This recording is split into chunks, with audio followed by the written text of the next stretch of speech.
আসসালামু আলাইকুম ওয়া রাহমাতুল্লাহ।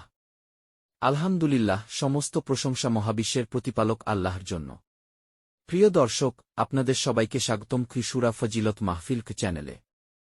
আজ আমরা আলোচনা করব মহাগ্রন্থ আল কুরআনের প্রথম এবং সবচেয়ে গুরুত্বপূর্ণ সূরা ফাতিহায়ের ফজিলত ও বরকত নিয়ে। প্রথম অংশ, পরিচিতি ও নাম। পবিত্র কুরআনুল কারীমের প্রথম সূরা হল সূরা ফাতিহা। এই সূরাকে উম্মুল কুরআন বা কুরআনের জননী বলা হয়। এর অপর নাম হল আশাবু মাসানি, অর্থাৎ বারবার পঠিত 7টি আয়াত।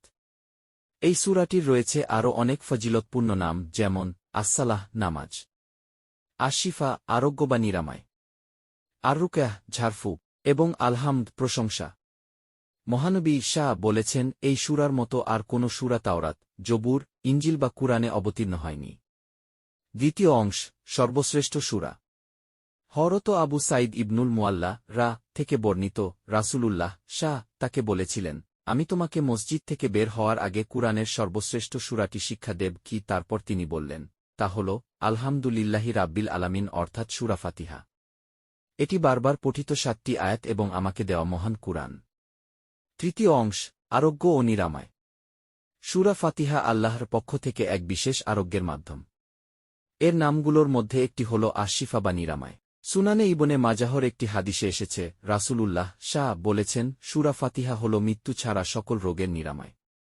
বুখারী শরীফের একটি হাদিস থেকে জানা যায়, একবার এক সাহাবী সাপের কামড় বা বিচ্ছু দ্বারা দংশিত ব্যক্তিকে এই সূরা পড়ে ফু দিয়ে চিকিৎসা করেছিলেন এবং আল্লাহর রহমতে সে সুস্থ হয়ে যায়। চতুর্থ অংশ, নামাজে সূরা ফাতিহা।